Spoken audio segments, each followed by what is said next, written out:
songs than any other OG is still kicking it. But how does someone like Snoop retain his relevance, though, and ensure that he hasn't been wiped from the face of the earth just yet? As it turns out, Double G is actually one of the most feared rap artists around, and for more than a few reasons, so stick around to find out why rappers are really scared.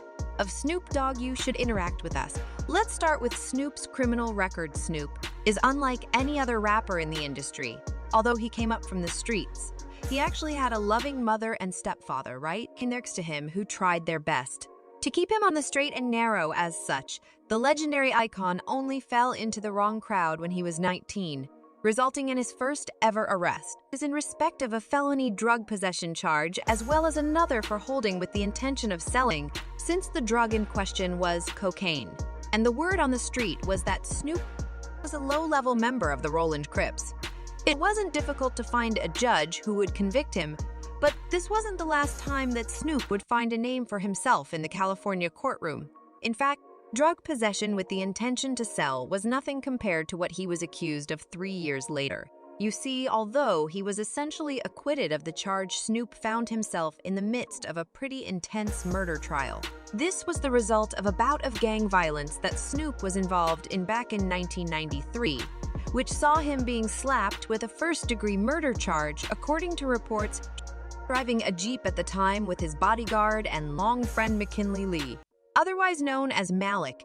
And when he finally arrived at his apartment complex, he was shocked to see a group of rival gang members sitting there waiting for him, and it didn't help that these were the same gangbangers that he and Malik had recently beefed, led by the infamous Philip Wonder Merriam, better known as Little Smooth. Rather than avoiding confrontation, Snoop sped up to the group, who were apparently enjoying some Mexican food, and starting to cuss them out for being in the wrong place at the wrong time. Suffice to say, things escalated quickly when Malik stood up to the topless Jeep and pulled his pistol out for all to see. Before Little Smooth was able to react, the pistol went off, causing the rival gang member to fall lifeless to the ground. Being only 21 years old at the time, Snoop decided to slam his foot down on the accelerator, speed away from the incident, and regretfully not calling the cops. The trial was a long one, and it looked bad that Little Smooth was not found packing at the time. But as it turns out, one of his friends had actually hiding his weapon from the police, showing that there had always been an intention to start things. Luckily for Snoop, it was the nail in the coffin needed to secure the withdrawal of the charges that had been set against him, with Malik being the one who had actually pulled the trigger. But the rest of the Roland Crips knew that Malik didn't do anything without the direction of Snoop, who had clearly asked him to react with the violence that this was far from the last time that Snoop was involved with the law, though. In fact, in both 1994 and 1995, he fought another set of charges in connection with an attempted murder case, showing that he hadn't calmed down since the 1993 murder charge. He also pleaded guilty to assault charges in 1997, but escaped liability by promising to use his platform to speak against violence for doing so.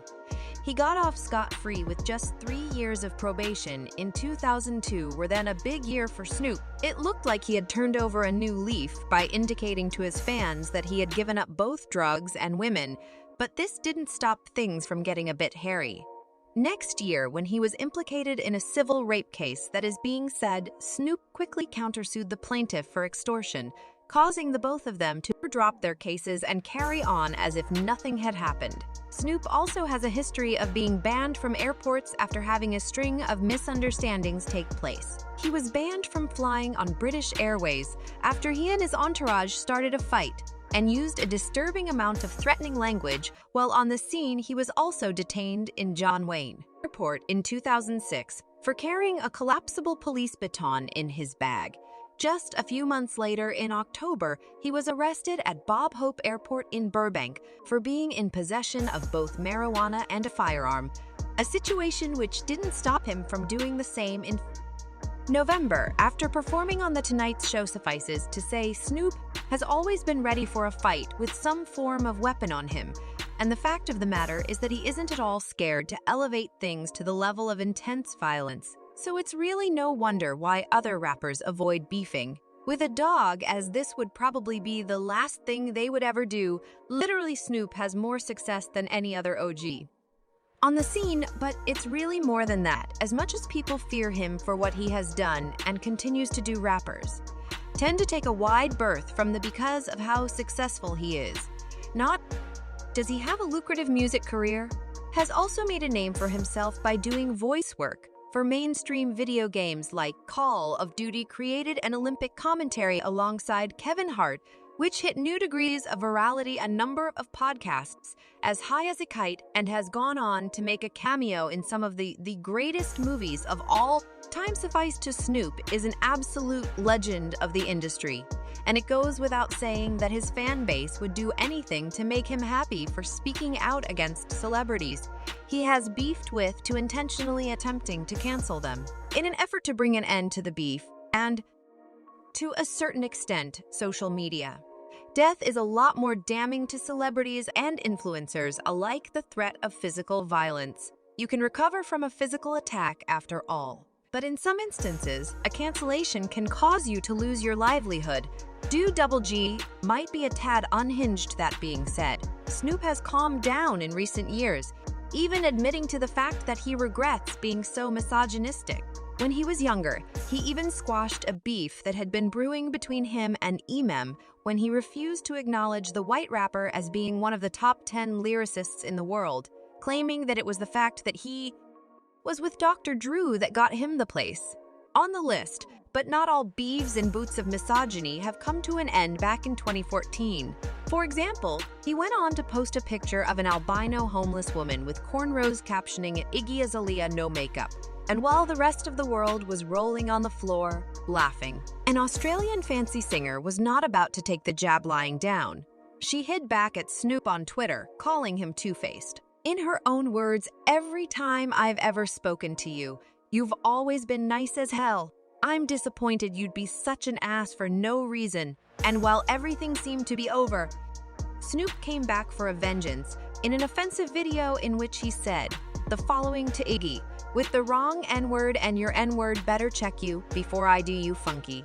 Yeah, you suffice to say the public saw a different side of Snoop. That day, it seemed as if the rapper was going through a midlife crisis. But there's nothing is more dangerous than a man. Unhinged. But what do you think about the reasons for him being feared? Is it a combination of them all that strikes fear into the hearts of rappers? Or is there one in particular that caught your attention? Feel free to let us know in the comment section down below. That's the end of today's video. If you enjoyed the video, hit the like button and comment below with who you would like to see next. Subscribe and hit the notification bell if you're new to the channel to be notified when we upload more content. Thanks for watching.